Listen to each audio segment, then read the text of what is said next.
अस्सलाम वालेकुम क्लास। जैसे कि हम एसएसटी के हवाले से बुक्स के एक्सरसाइजेस सॉल्व कर रहे थे, तो आज हम बायोलॉजी के चैप्टर नंबर 3 क्लास 10 के एमसीक्यूज सॉल्व करते हैं। Our first MCQs is the activity in relation to change in environment is. Environment के हिसाब से मतलब कि चेंज इन एनवायरनमेंट, जो इन्वायरमेंट में चेंज आ रहा है उसके बाद जो एक्टिविटी होगी उसे हम क्या कह रहे हैं। अब ये जो चेंज है ना एनवायरनमेंट में, ये क्या है? एक्सटर्नल चेंज है, और दूसरा हमारा इंटरनल चेंज भी हो सकता है। अब एक्सटर्नल चेंज आ जाए या फिर इंटरनल चेंज आ जाए, फॉर एग्जांपल हम एग्जांपल लेते हैं कि जैसे कि कोई गर्म चीज़ है, ठीक है, हमने उसके ऊपर हाथ रखा, तो अब क्या करेंगे? हम फ़ौरन से वहाँ से हाथ हटा देंगे। वो जो हमारे पास गर्म चीज़ है वो हमारी क्या होगी? स्टिमुलस होगी। जो हमने हाथ हटाया है वो हमने क्या किया है? रिस्पॉन्स किया है। और हुआ क्या था? इन्वायरमेंट में चेंज आया था कि भाई हमने अचानक से किसी गर्म चीज़ के ऊपर हाथ रख लिया। तो जब चेंज इन एनवायरनमेंट हो तो उसके नतीजे में हम क्या करते हैं? रिस्पॉन्स करते हैं। ठीक हो गया? तो हमारे पास ये यहाँ पर कौन सा ऑप्शन करेक्ट होगा? That is B, response. उसके बाद आ जाता है stimulus is detected by. Stimulus को डिटेक्ट कौन करता है? अब स्टिमुलस जैसे कि मैंने बताया, क्या है स्टिमुलस? हमारे पास कोई भी चेंज जो हमारे एनवायरनमेंट में, या फिर एक्सटर्नल चेंज या फिर इंटरनल चेंज, उसे हम क्या कहते हैं? स्टिमुलस कहते हैं। और उसकी वजह से हम क्या करते हैं? रिस्पॉन्स करते हैं। अब वो जो स्टिमुलस है वो डिटेक्ट कौन करता है? तो वो कौन डिटेक्ट करता है? हमारे रिसेप्टर्स डिटेक्ट करते हैं। ठीक हो गया? उसके बाद आ जाता है the type of coordination through electrochemical signal. अब कोऑर्डिनेशन हमारे पास क्या है कि भाई हमारे पास जो है काफ़ी सारे सिस्टम्स आपस में मिलजुल कर फंक्शंस परफॉर्म करते हैं। ठीक है, उसे हम क्या कहते हैं? कोऑर्डिनेशन कहते हैं कि भाई वो आपस में कोऑर्डिनेट करके और जो है फंक्शन परफॉर्म कर रहे हैं। अब वो उस टाइप की कोऑर्डिनेशन जो कि इलेक्ट्रोकेमिकल सिग्नल्स के थ्रू होती है, उसे हम क्या कहते हैं? केमिकल कोऑर्डिनेशन कहते हैं।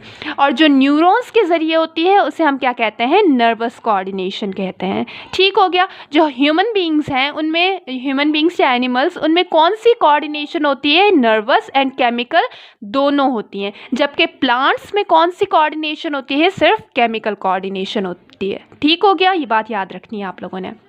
उसके बाद आ जाते हैं the chemical release from one cell and carry to signal some distance cell through blood are. वो केमिकल्स जो कि एक सेल से रिलीज होकर दूसरी सेल के वहाँ जाके अपना फंक्शन परफॉर्म करते हैं, या फिर रिस्पॉन्स जो है किसी स्टिमुलस की वजह से रिस्पॉन्स करते हैं एक सेल से निकलकर और अफेक्टेड सेल्स तक जाते हैं ब्लड के थ्रू, तो वो कौन से केमिकल्स होते हैं? उन्हें हम क्या कहते हैं? हार्मोन्स कहते हैं। ठीक हो गया? उसके बाद आ जाता है the type of coordination exhibited by plants पहले हमने पढ़ा कि भाई प्लांट्स कौन सी कोऑर्डिनेशन करते हैं, हम ऊपर भी पढ़ के आए कौन सी करते हैं, दैट इज केमिकल कोऑर्डिनेशन। और animals nervous and chemical both. The part of brain involve in reasoning. हमारे ब्रेन का वो पार्ट जो कि इन्वॉल्व हो रीजनिंग में, तो वो कौन सा पार्ट है? That is cerebrum. ठीक हो गया? और ये लार्जेस्ट पार्ट भी है ब्रेन का। उसके बाद आ जाते हैं the part of brain involve in balance and precision in movement is. Balance and precision in movement में कौन सा ब्रेन का पार्ट इन्वॉल्व होता है? That is cerebellum. ठीक है? थैलेमस जो है वो हाइपोथैलेमस के ऊपर होता है। सेरिब्रम हमने पढ़ा कि रीजनिंग एंड इंटेलिजेंस में आ जाता है। मेडुला ऑब्लोंगेटा जो होता है वो आ जाता है हमारे वो एक्टिविटीज़ जो कि इनवॉलंटरी होती हैं, जैसे कि हमारी ब्रीथिंग हो गई, ठीक है, ये या फिर जो है वो और कौन सा आ जाता है? ब्रीथिंग, हार्ट बीट हो गया, ब्लड प्रेशर। ठीक है? तो अब इनमें जो है वो हमारा कौन सा पार्ट होता है ब्रेन का जो कि इन्वॉल्व होता है? वो होता है दैट इज़ मेडुला ऑब्लोंगेटा। ठीक है? यहाँ पर हमारा कौन सा क्वेश्चन पूछा गया है बैलेंस एंड प्रिसीजन में? तो वो क्या है? सेरिबेलम है। Vital functions for survival of animals are regulated by। vital functions survival के लिए जो है वो animals में कौन regulate करता है? तो वो कौन है? central nervous system। Vital functions. ठीक है? उसके अलावा पेरिफेरल नर्वस सिस्टम भी इन्वॉल्व होता है। The shortest path of reflex action consist of. Reflex action हमारे पास क्या होता है? Shortest path of reflex action मतलब कि जो हम जल्दी से जो है रिस्पॉन्स करते हैं, ठीक है, जिसमें हमारे इंटरन्यूरॉन्स इन्वॉल्व नहीं होते। अब हमारे पास इंटरन्यूरॉन्स क्या है कि भाई हमारे पास न्यूरॉन्स की 3 टाइप्स आ जाती है, that is sensory neuron, interneuron and motor neuron. हमारे जो इंटरन्यूरॉन्स होते हैं वो कहाँ पाए जाते हैं? ब्रेन एंड स्पाइनल कॉर्ड में पाए जाते हैं। ठीक हो गया? अब वो shortest path of reflex section जो कि shortest path of reflex section कितने न्यूरॉन्स पे कंसिस्ट करता है, तो वो कितने न्यूरॉन्स पे कंसिस्ट करता है, सिर्फ 2 न्यूरॉन्स पे, सेंसरी एंड मोटर न्यूरॉन्स, इसमें इंटर न्यूरॉन्स इन्वॉल्व नहीं होते। The type of lens in our I is, हमारी आई में कौन सा टाइप का लेंस पाया जाता है, कॉन्वेक्स लेंस। ठीक है, उसके अलावा हमारे पास जो है वो आई के 2 डिसऑर्डर्स आ जाते हैं जिसे हम कहते हैं short sightedness and long sightedness. Short sightedness को आई थिंक मियोपिया कहते हैं, ठीक है, और लॉन्ग साइटेडनेस को हाइप्रोपिया कहते हैं। अब जो मियोपिया होता है उसमें क्या होता है कि हमारी जो दूर की नज़र होती है वो कमज़ोर होती है। ठीक हो गया, हम जो दूर ऑब्जेक्ट होते हैं उन्हें सही से फोकस नहीं कर पाते, तो उसे हम क्या कहते हैं, शॉर्ट साइटेडनेस या फिर मियोपिया कहते हैं। और लॉन्ग साइटेडनेस या फिर हाइप्रोपिया हम किसे कहते हैं कि उसमें हमारे करीब की नज़र कमज़ोर होती है। ठीक हो गया, करीब के ऑब्जेक्ट को हम सही से फोकस नहीं कर पाते हैं।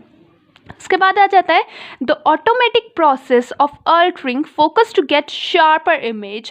ठीक है, वो ऑटोमेटिक प्रोसेस जो कि शार्पर इमेज पाने के लिए खुद ही अल्टर होता है, उस ऑटोमेटिक प्रोसेस को हम क्या कहते हैं, अकोमोडेशन कहते हैं। ठीक हो गया, उसके बाद आगे भी है हमारे पास, यहाँ पर है कि विटामिन नेसेसरी,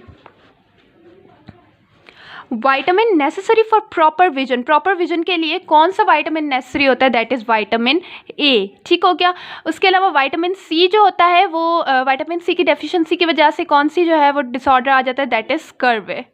ठीक है, विटामिन बी की डेफिशिएंसी की वजह से बेरी, विटामिन डी की डेफिशिएंसी की वजह से बच्चों में कौन सा जो है वो डिसऑर्डर होता है, दैट इज़ रिकेट्स, जिसे हम हड्डियों की बीमारी भी कहते हैं। ठीक हो गया, उसके बाद आ जाता है a colour blind person can not see. Colour blind person मतलब वो होता है जो कि कलर्स में डिस्टिंग्विश नहीं कर पाता, तो कौन से कलर्स में डिस्टिंग्विश नहीं कर पाता, दैट इज़, यहाँ पर कौन सा ऑप्शन हमारा करेक्ट होगा, रेड में।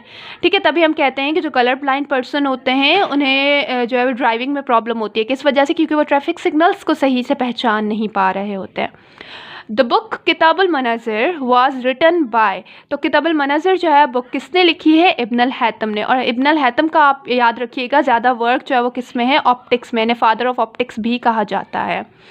देन उसके बाद आ जाता है sensory hair cells are present in. Sensory hair कहाँ पर मौजूद होते हैं, मौजूद होते हैं कॉक्लिया में, और ये कॉक्लिया कहाँ पर मौजूद होता है, हमारे इनर ईयर में मौजूद होता है।